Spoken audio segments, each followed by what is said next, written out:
Los desafíos ambientales como el cambio climático, la pérdida de biodiversidad y la degradación de los recursos naturales no reconocen fronteras nacionales. La cooperación regional y la transferencia de conocimientos desde la universidad es esencial para abordar problemas que afectan a múltiples países de manera interconectada. Las universidades latinoamericanas y caribeñas tienen una responsabilidad fundamental en la promoción de la sustentabilidad, dado que son instituciones clave en la formación de profesionales, en la generación de conocimiento y además tienen un gran arraigo en sus comunidades. Nuestras casas de estudio incorporan la sustentabilidad en sus programas académicos y forman profesionales en carreras enfocadas en ciencias ambientales, ingeniería ambiental, desarrollo sustentable, cambio climático y manejo de riesgos de desastres asociados al cambio climático. Asimismo, la investigación en temas relacionados con la sustentabilidad ambiental es tarea esencial. Las universidades lideran proyectos de investigación que abordan desafíos ambientales específicos de la región, contribuyendo al conocimiento y a la búsqueda de soluciones innovadoras y sostenibles a largo plazo.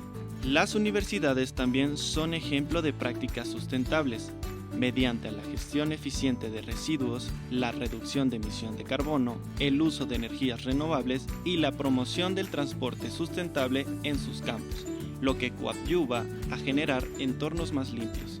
A través de sus políticas de extensión y divulgación científica, son agentes activos en la promoción de prácticas sustentables y sostenibles en las comunidades locales.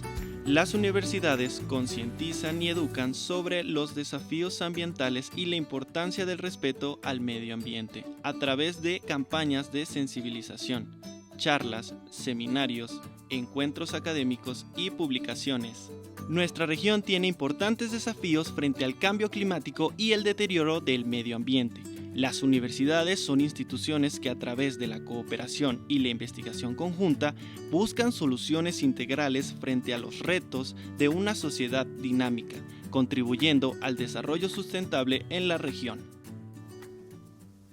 Bienvenidos al segundo programa de la serie Latinoamérica, una voz por la integración. Este programa se titula Región diversa, universidades y sustentabilidad. Tenemos en esta ocasión a dos invitados de lujo. Nos acompaña la maestra Karina Caballero. Ella es candidata a doctor por la Universidad de Siena en Italia. Es maestra en economía por la misma universidad. Es también maestra en economía por el Colegio de México y licenciada en economía por la Facultad de Economía de la Universidad Nacional Autónoma de México. También nos acompaña el doctor Luis Miguel Galindo. Él es profesor de posgrado en economía de la Facultad de Economía de la Universidad Nacional Autónoma de México. Sus temas de investigación son la economía del cambio climático y energía, impuestos verdes, patrones de consumo y política monetaria y financiera. Ha escrito múltiples artículos y documentos de trabajo en economía del cambio climático, energía, impuestos verdes y política monetaria. Previamente fue jefe de la Unidad de Cambio Climático y asesor regional de la CEPAL y consultor de diversos bancos centrales, instituciones financieras, privadas y organismos internacionales como Naciones Unidas o cooperaciones internacionales del Banco Interamericano de Desarrollo y del Banco Mundial. Bienvenidos. Muchas gracias por estar con nosotros. El tema de hoy es un tema muy interesante que tiene que ver con el desarrollo sostenible. Este concepto forma parte de la Agenda 2030 de Naciones Unidas, quien ha definido 17 objetivos. Podemos empezar cómo debemos entender el desarrollo sostenible y cómo se complementa este concepto con el desarrollo sustentable. Karina, ¿qué nos dices al respecto? Digamos que inicialmente el concepto de desarrollo sustentable incorporaba tres factores, que es el social, económico y ambiental.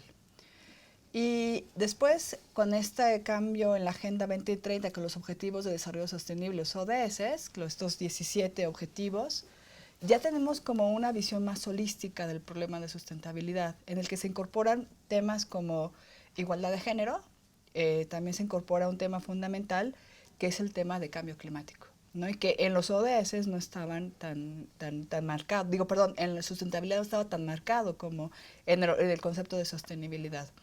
Adicionalmente, en sostenibilidad tenemos el tema de la gobernanza, ¿no? De cómo se tienen que llevar a cabo los procesos de gobernanza, tanto de todos los niveles, desde las empresas hasta los gobiernos. Este concepto, Luis Miguel, de desarrollo sostenible, que de alguna manera incluye lo económico, lo social, lo ambiental, ¿qué nos puedes decir al respecto? ¿Cómo se ha venido instrumentando en América Latina? Bueno, en realidad el concepto, como tú lo mencionas, genérico, trata de decir o incorporar la idea de que vamos a tratar de preservar los activos económicos, sociales y ambientales. Esto es lo que tenemos en la parte económica, obviamente el bienestar social y el medio ambiente, que incluye recursos naturales renovables, no renovables, ecosistemas, biodiversidad. Claramente en América Latina no se encuentra una trayectoria de desarrollo sostenible, tan solo si nos concentramos en discutir la parte, la parte ambiental, ¿no? Estamos destruyendo nuestros recursos acuíferos, tenemos contaminación atmosférica, generamos gases de efecto invernadero que ocasionan el cambio climático. Entonces, dada la definición, no estamos en el desarrollo sostenible y tenemos que realizar transformaciones estructurales fundamentales para alcanzarlo. Muy bien, bueno, pues como tú lo mencionas, Luis Miguel, Latinoamérica y el Caribe son regiones expuestas y altamente vulnerables y fuertemente impactadas por el cambio climático. Paradójicamente, la generación de los contaminantes se da en otras regiones de quienes más lo sufren. China, Estados Unidos son los principales contaminantes y en cambio América Latina es una de las regiones más expuestas.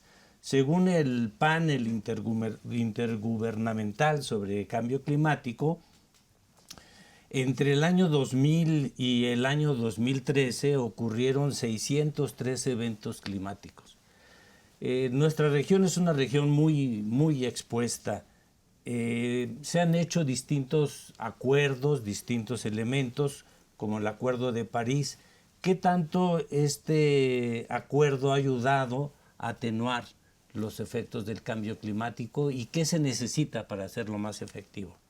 Bueno, en realidad diría dos partes importantes, ¿no? La primera es, efectivamente, América Latina presenta una condición asimétrica. Esto es, nosotros contribuimos con alrededor del 8% de las emisiones globales. Sin embargo, al mismo tiempo somos de las regiones más vulnerables al cambio climático. Eso se asocia porque muchos de los impactos del cambio climático están relacionados con climas mucho más cálidos que se presentan en América Latina, pero también con niveles de ingreso per cápita o de desarrollo. Esto es, los países más pobres sufren más las consecuencias del cambio climático. En ese contexto, además, hay una doble condición asimétrica que tiene que ver que dentro de los países, los que más emiten o contribuyen a las emisiones son generalmente los grupos de ingresos más altos, mientras que los pobres, que contribuyen menos, son también los más vulnerables al cambio climático. Ese es por la parte de impactos, ¿no? En realidad vivimos esta condición asimétrica. Por la parte de emisiones, que mencioné, contribuimos con el 8%, el Acuerdo de París de Cambio Climático establece que para estabilizar el clima en no más de un aumento de temperatura de 1.5 y 2 grados centígrados durante este siglo, lo que requerimos es llegar a que la economía global sea carbono neutral entre 2050 y 2070. Eso significa modificar sustancialmente el actual patrón de desarrollo. Por ponerte un ejemplo, es básicamente hoy tenemos en emisiones per cápita globales entre 6 y 7 toneladas per cápita. Y significa que en los próximos 30 años tenemos que llegar a entre 0 y 2 toneladas per cápita en América Latina. Y sabemos que las emisiones per cápita están estrechamente relacionadas a la evolución del ingreso per cápita y del consumo de energía per cápita. Entonces el reto es desacoplar eso y entrar a una transición de cambio estructural fundamental en las próximas 3 décadas.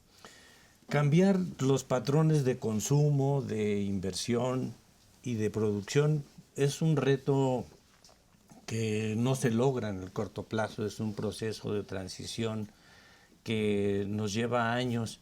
¿Qué tantos instrumentos tenemos, como por ejemplo los bonos de carbono o algunos otros elementos que nos ayuden a promover esta transición, Karina?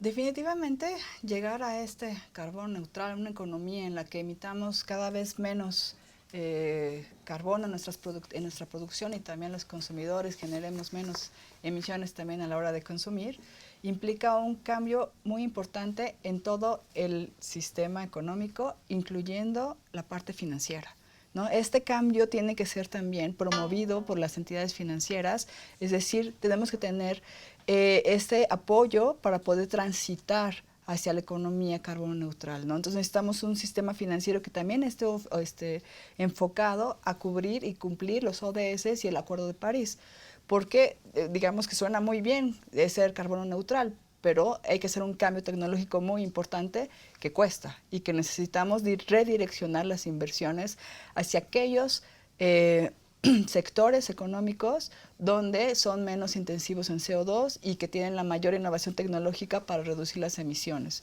En ese sentido, tenemos muchos instrumentos que pueden ayudar a lograr la transición, que incluye, por ejemplo, lo que comentaba, los bonos verdes, que ahora se llaman bonos temáticos, porque no solo los verdes son solo para la parte ambiental, y los temáticos incluyen todos los aspectos de los ODS, incluyendo lo social y gobernanza. Vamos a una pausa y regresamos.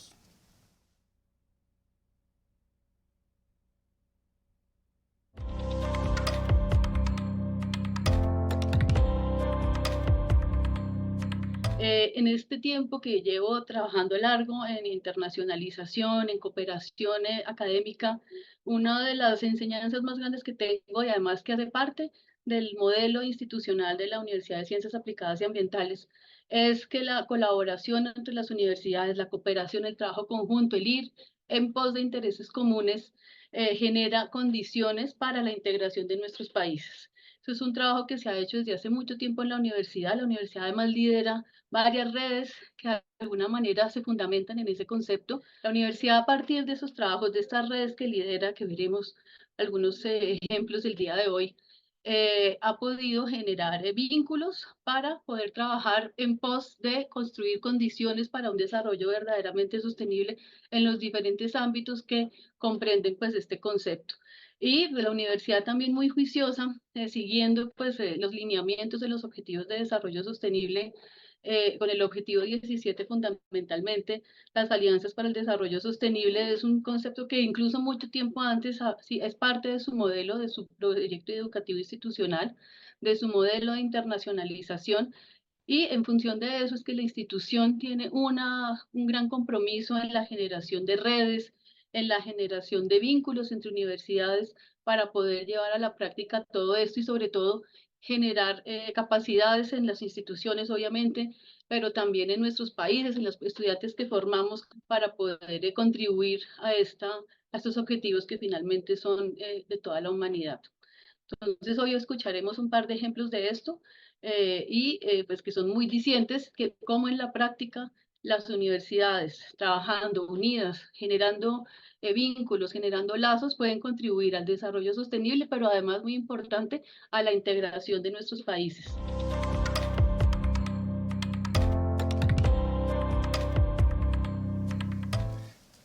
Uno de los retos más importantes es cómo cambiamos los patrones de consumo, de inversión y de producción. ¿Cómo puede ayudar el financiamiento en tu experiencia, Luis Miguel? ¿Qué nos puedes decir? Bueno, yo creo que es fundamental el financiamiento. Sin embargo, estamos enfrentando un dilema, un desafío fundamental para esa transición. Se le conoce en la literatura como el escepticismo climático o la idea de que, digamos, la tragedia de los horizontes, de corto y de largo plazo. Esto es, el sector financiero no cree fundamentalmente que ya llegó esta transición y no está realizando los esfuerzos que requiere para hacer el proceso de transición. Y eso se refleja en que toman decisiones de más corto plazo sin considerar el largo plazo. Dos ejemplos de ello, ¿no? Hoy en realidad lo que estamos viendo es que prácticamente para ser carbono neutral necesitaríamos en 3 décadas determinar completamente con la producción y el consumo de combustibles fósiles. Esto debería significar para, digamos, la infraestructura que financia el sistema financiero, que son a 40 años más o menos, que en realidad hoy no tendría que estar dando créditos hacia esta parte. De hecho, todos estos créditos tendrían que ser, que ya dio, tendrían que ser considerados activos varados y deberían tener una prima de riesgo adicional. Pero esto no está sucediendo a la velocidad que tenía que suceder. Está pasando, pero no en la velocidad requerida. Entonces, el sistema financiero requiere modificar sustancialmente sus prácticas para realmente entrar al proceso de hacer un financiamiento sostenible, porque efectivamente estamos haciendo bonos temáticos, pero la cantidad y el monto que estamos haciendo y la velocidad con lo que estamos instrumentando todavía es muy pequeño para alcanzar el nivel que requerimos, ¿no? Te pongo 2 cifras así duras. Más o menos entre el BID, la CAF y el Banco Mundial en América Latina dan alrededor de 45,000 millones, un poquito más de créditos anualmente. Al 2030 estaríamos necesitando por lo menos entre 10 y 20 veces eso para poder hacer la transición climática. Entonces necesitamos no solamente que ellos hagan eso, sino que también el sector privado participe activamente. Y por otro lado, los costos que pagan los países, sobre todo en su población más vulnerable, las personas que están en situación de pobreza, que se ven obligados a migrar. El Banco Mundial estima que para el 2050 tendremos 17 millones de migrantes internos solamente en nuestra región de Centroamérica. Esos costos que de alguna manera no se cuantifican y tienen un impacto muy importante, sobre todo en la población más vulnerable. ¿Qué podríamos hacer para que atenuemos estos riesgos en la transición climática que vive América Latina? Ok, digamos, sí, los impactos físicos del cambio climático son mucho más intensos en las personas que son más vulnerables y regularmente son las personas que tienen menos recursos porque pueden hacer menos frente a los impactos adversos del cambio climático. En ese sentido,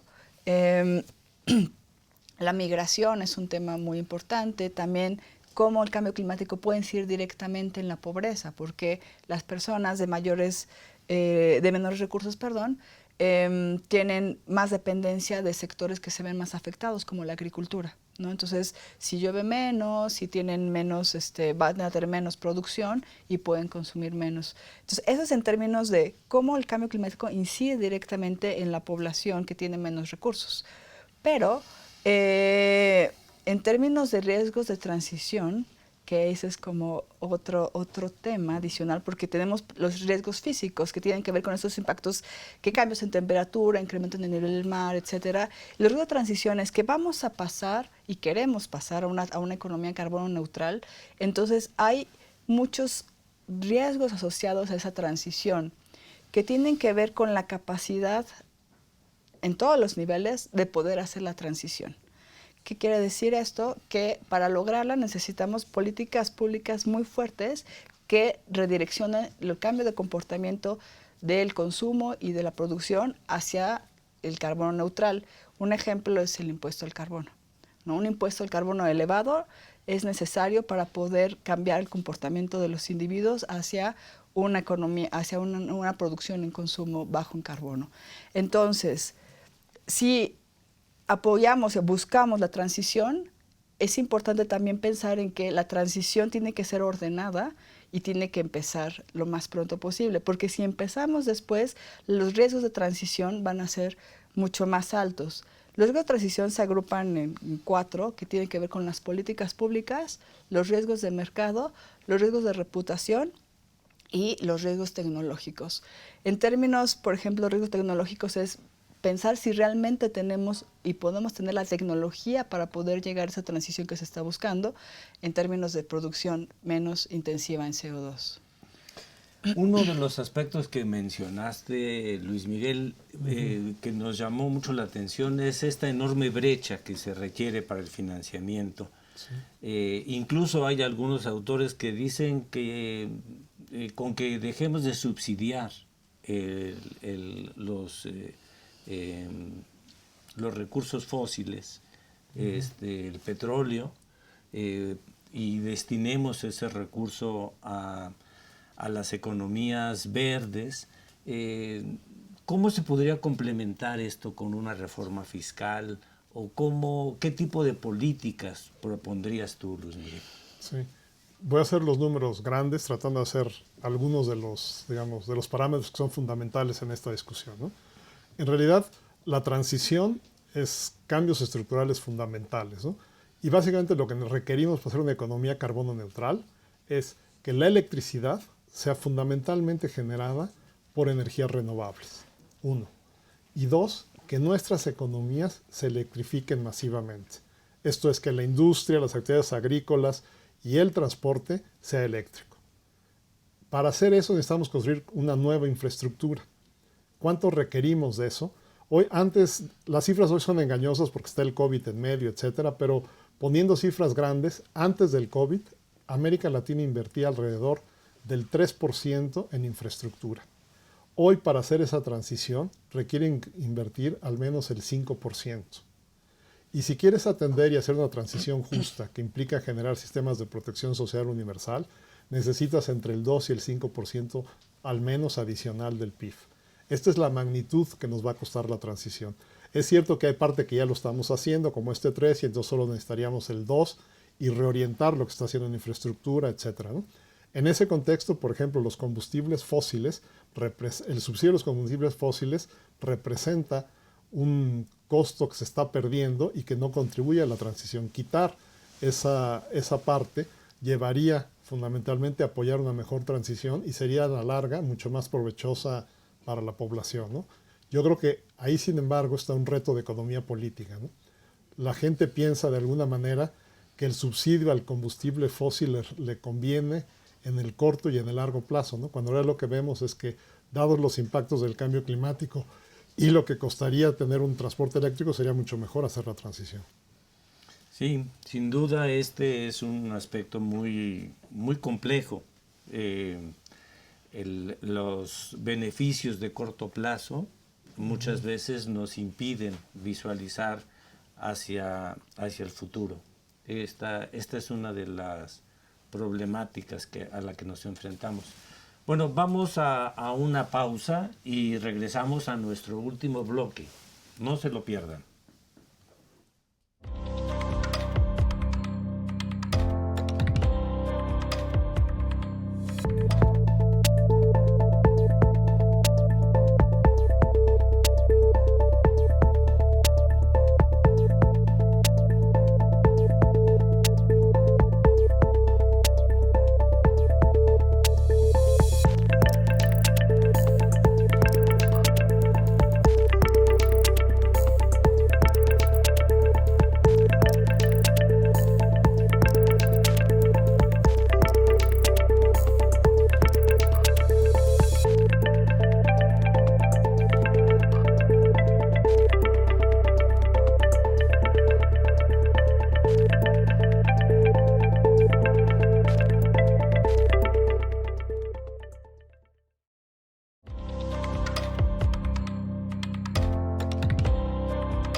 La colaboración entre universidades al momento de realizar proyectos de redes, de esos procesos de relacionamiento interinstitucionales son de gran importancia y hoy en día las diferentes instituciones de educación superior buscan justamente esas asociaciones estratégicas. Específicamente en el área del conocimiento de ciencias ambientales y de la sostenibilidad de la Universidad de Ciencias Aplicadas y Ambientales, nosotros hemos fomentado esos procesos de colaboración a través de la Red de Investigadores del Cambio Climático de las Américas. Es una red que justamente está financiada por el Instituto Panamericano de Geografía e Historia, el IPGH, el instituto especializado de la OEA, y en tal sentido, pues nuestra experiencia ha sido muy positiva. Esa red nos ha posibilitado relacionarnos con universidades, por ejemplo, de Richmond en Estados Unidos, Quintana Roo en México, aquí en Colombia UPTC, y bueno, nosotros que somos la universidad con la sede permanente de la misma, la Universidad Nacional del Nordeste en Argentina y Bernardo O'Higgins en Chile. Fundamentalmente, todas estas universidades y sobre todo docentes e investigadores que componen esas instituciones, pues nos hemos agrupado en pos de generar un atlas del cambio climático de las Américas, ¿no? Que es el propósito específico de la red.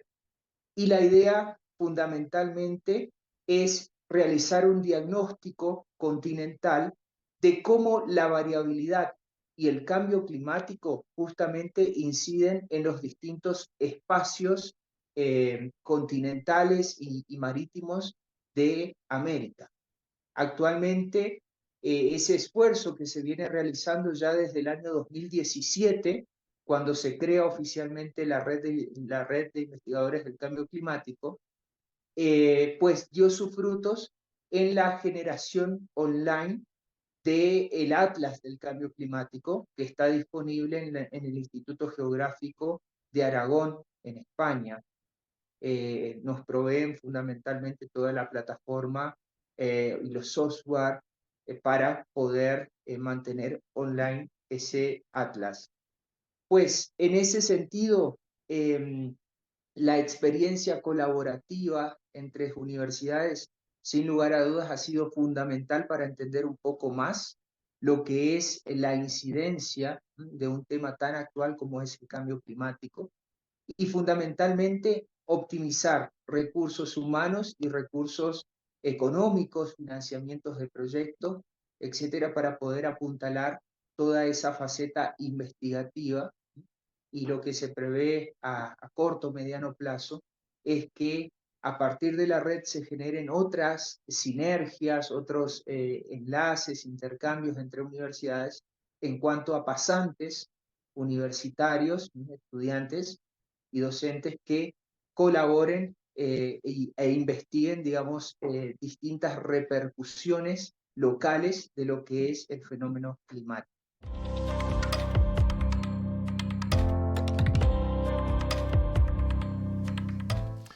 Hemos comentado que la transición climática es uno de los desafíos más importantes, si no el más importante que tiene la humanidad en este momento.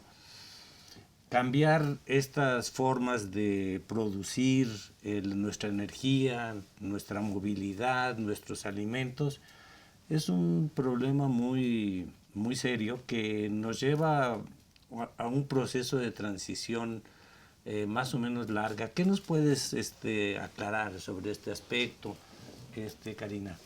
Sí, en efecto, la transición climática, es decir, transitar hacia una economía carbono neutral, implica muchos elementos a considerar, ¿no? Desde cómo se está produciendo, cuáles son las fuentes de energía para esa producción y justamente, como comentaba Luis Miguel, llegar a producir sin combustibles fósiles. Entonces, lo que implica un cambio fundamental muy importante en todo la estructura productiva y fundamentalmente en la forma en la que tradicionalmente estamos consumiendo, usando la energía. Sin embargo, no todo es solo energía, ¿no? Hay muchos otros elementos a considerar en esta parte de la transición. También tiene que ver con la parte del consumo de los individuos, ¿no? Es una cosa bastante básica, cómo nos movemos nosotros, ¿no? Usamos más el automóvil en lugar de preferir otro tipo de transporte. Entonces, si nosotros también tenemos como esas señales de, en lugar de transporte privado, usamos transporte público, entonces podemos cambiar nuestro patrón de consumo. ¿Y dónde vamos a sacar esas señales? Pues evidentemente tiene que haber una regulación muy fuerte para que nosotros tengamos incentivos a dejar el automóvil e irnos por un transporte público que sea menos contaminante.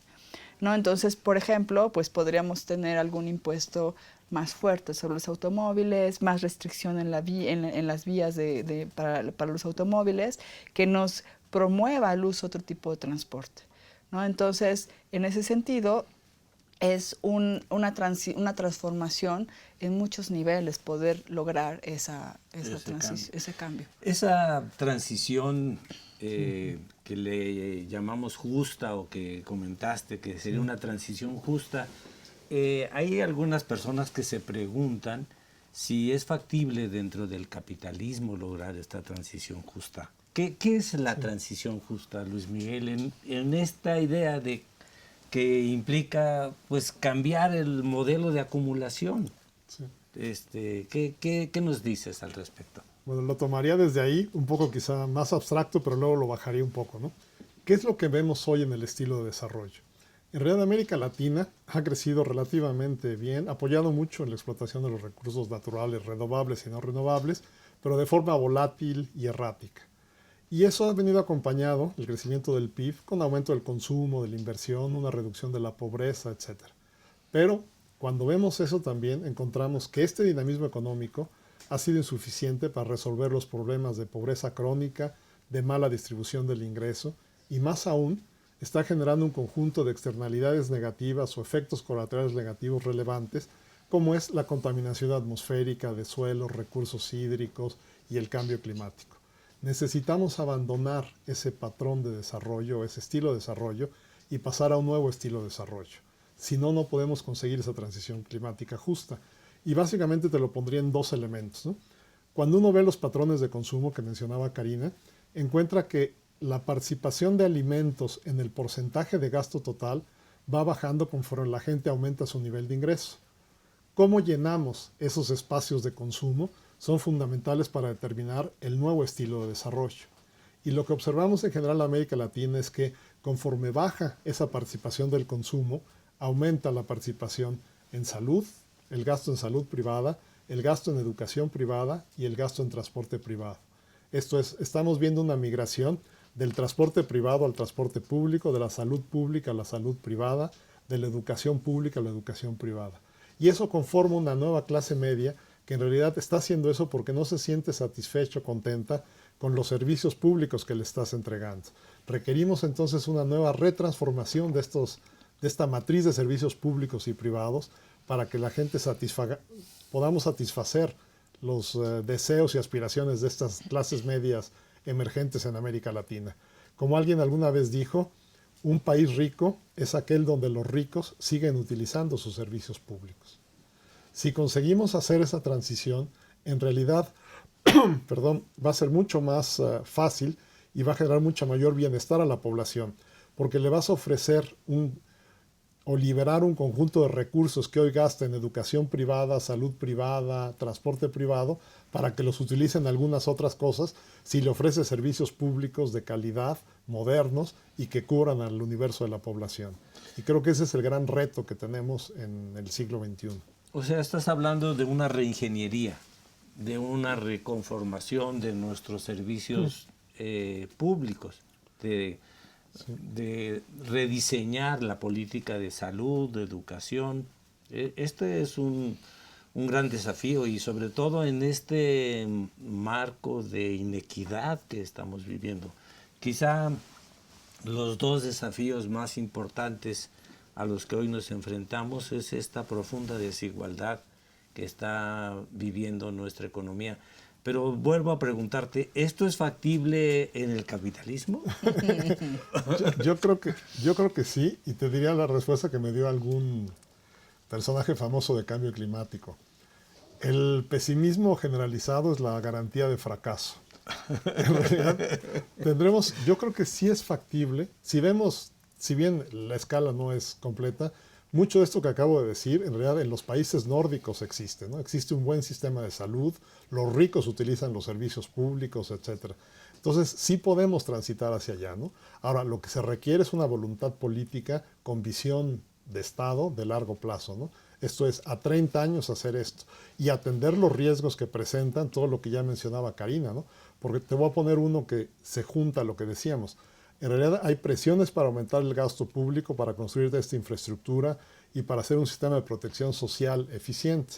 Pero si se van a cerrar básicamente toda la parte de producción de combustibles fósiles, esto significa para países como México, Ecuador, Bolivia, Brasil y algunos del Caribe como Trinidad y Tobago, bueno, Guyana también, esto significa una pérdida significativa de sus ingresos fiscales que van a tener que compensar de alguna manera. Si no, va a haber un problema de un riesgo fiscal horrible en los próximos años y el gobierno va a estar incapacitado de contribuir a esta transición climática justa.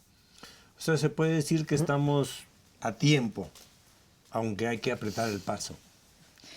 Tendríamos que haber empezado hace algún tiempo, ¿no? Pero lo ideal es empezar ya y ser cada vez más, con políticas públicas cada vez más duras, como para poder transitar y poder lograr esta transición.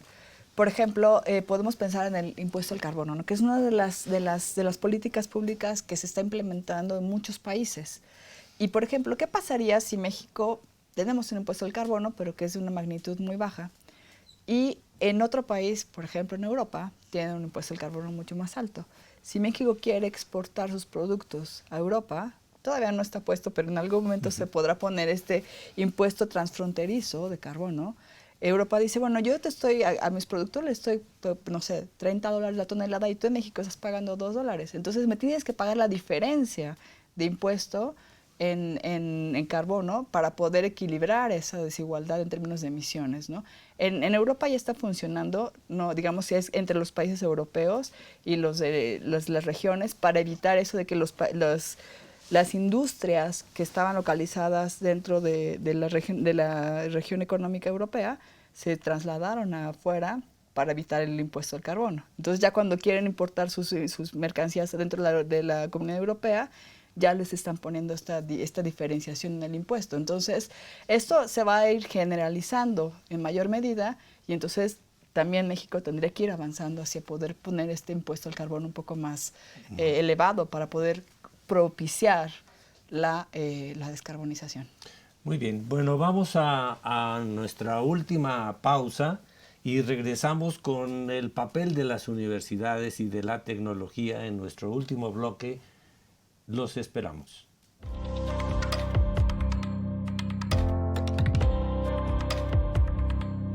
Como lo señalaba la directora de Relaciones Internacionales de la Universidad de Ciencias Aplicadas y Ambientales, esta universidad tiene una experiencia ya de varias décadas de cooperación y de integración con universidades de América Latina y el Caribe bastante amplia.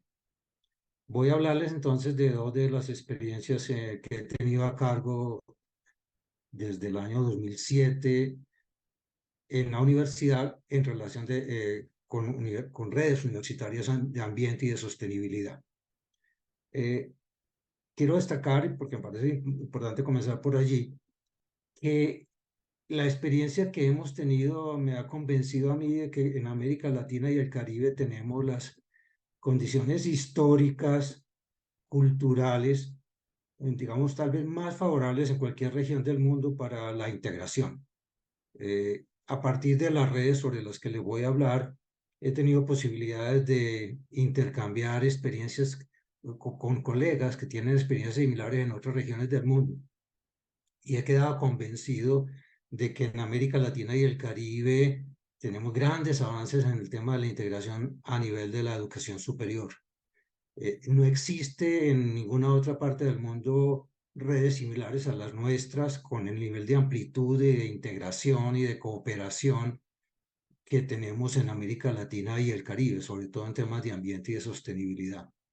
Lo único comparable podría ser América del Norte, pero allí hablamos solamente de 2 países. En cambio, en América Latina y el Caribe hablamos de decenas de países en los que las instituciones de educación superior cooperamos.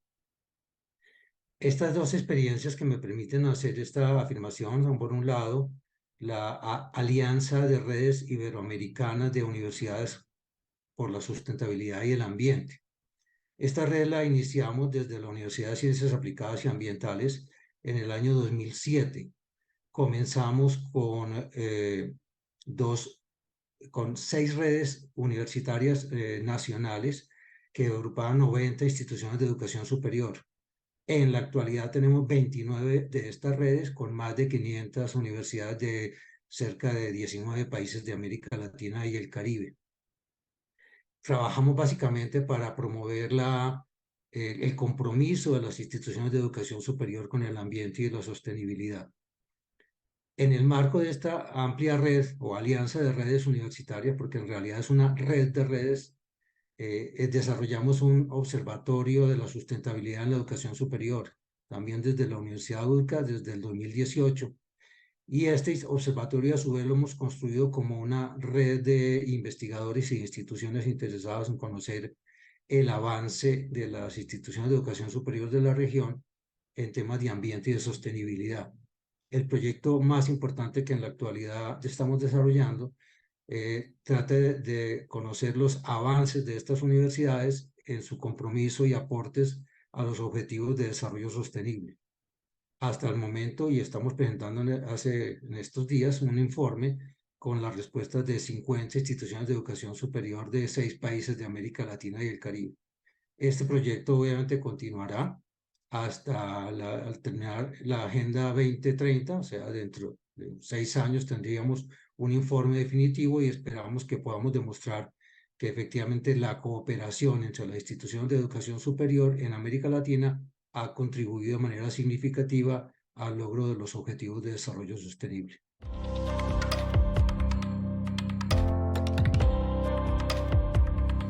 Bueno, uno de los temas más importantes con los que hoy cuenta la humanidad es con los avances tecnológicos. La cuarta revolución tecnológica o la revolución digital contempla varias áreas y nos ofrece un panorama que nos permite ser optimistas.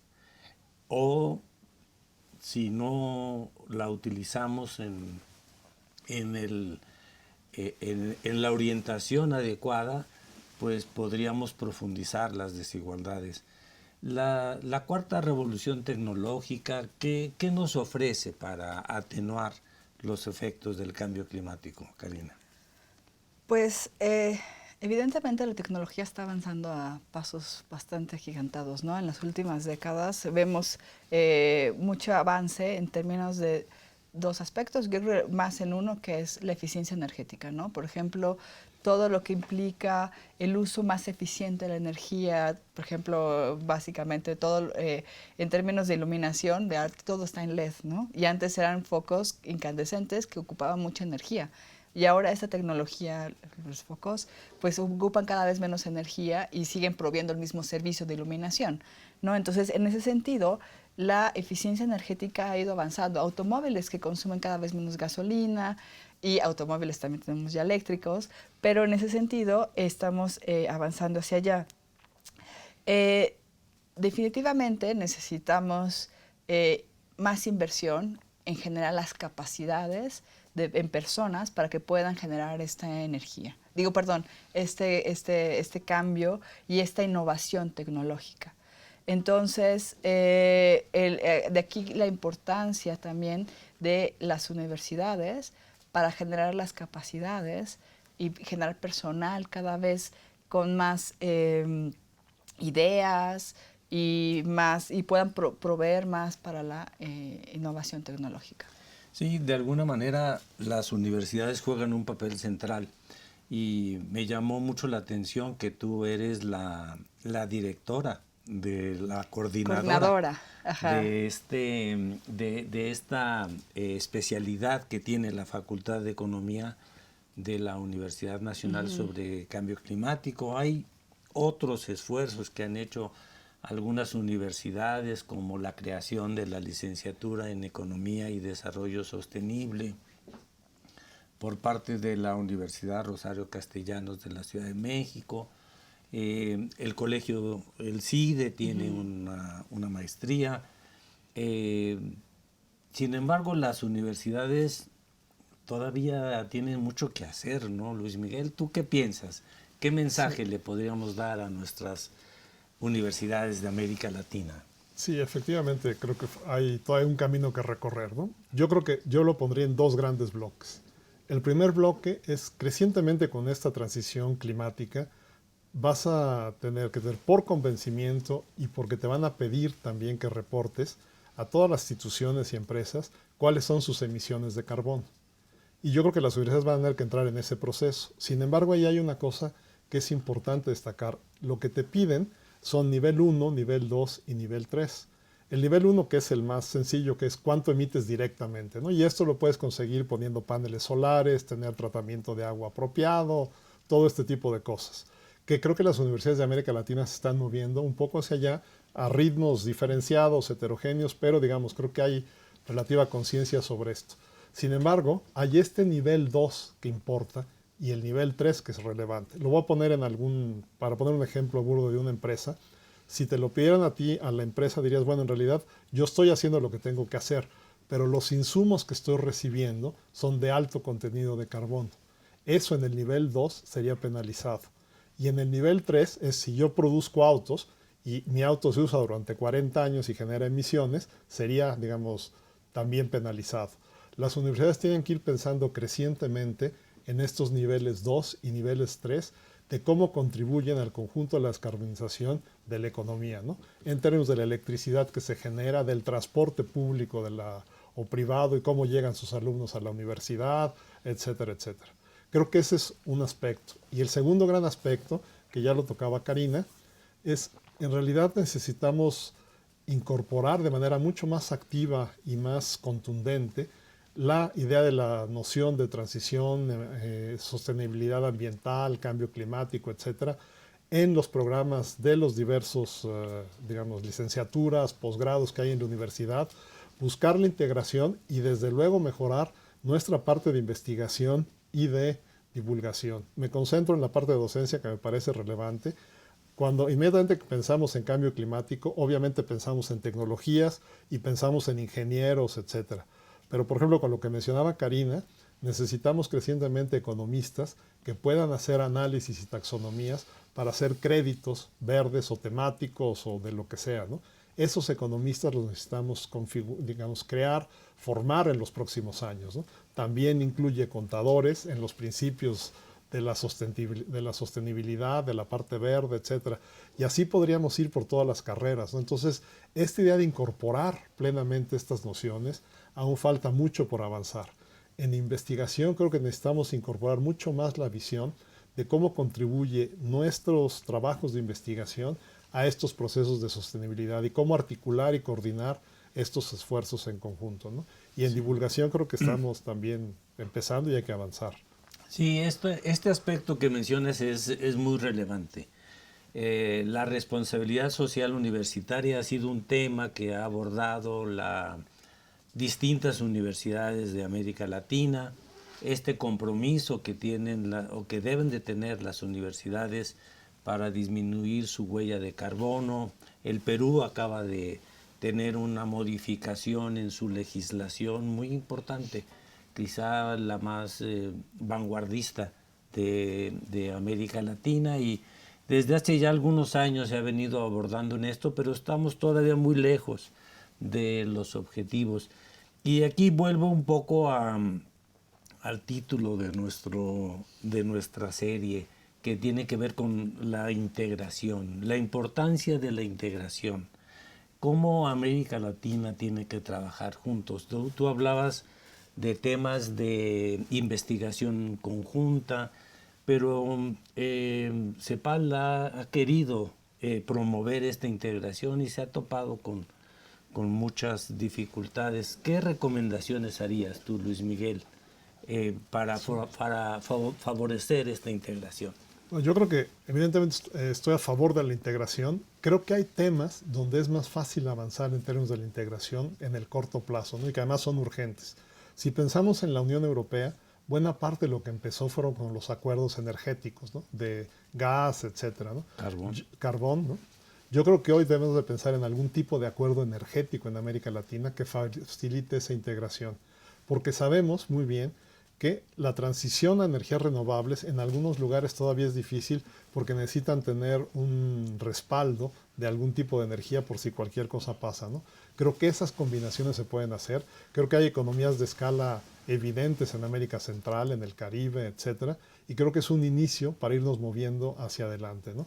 Creo que también la parte de transporte, pensando no solamente en la construcción de transporte, sino también en la reconversión de autos de combustibles fósiles o autobuses, que sería mucho más fácil generarlas en algunos países y exportarla al resto de los países.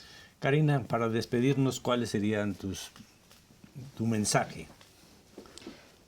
Creo que, retomando el último punto de las universidades, creo que tenemos un papel fundamental en la generación de capacidades en todos los sentidos. Es importante considerar estos temas desde todos los niveles educativos, de hecho desde primaria, porque es importante que las infancias comprendan la importancia de la conservación de los recursos naturales y que vayan cada vez más actuando así y podamos propiciar este cambio en los patrones de consumo que estamos buscando para poder lograr una economía sostenible. Muchas gracias, Karina, muchas gracias, Luis Miguel. Y nos despedimos con este programa, no sin antes invitarlos a que acudan a nuestras redes sociales y nuestros números de contacto aparecen en la pantalla y ojalá podamos recuperar este programa y recibir sus comentarios, que siempre es la parte más rica de esta actividad. Muchas gracias y nos vemos en el próximo programa.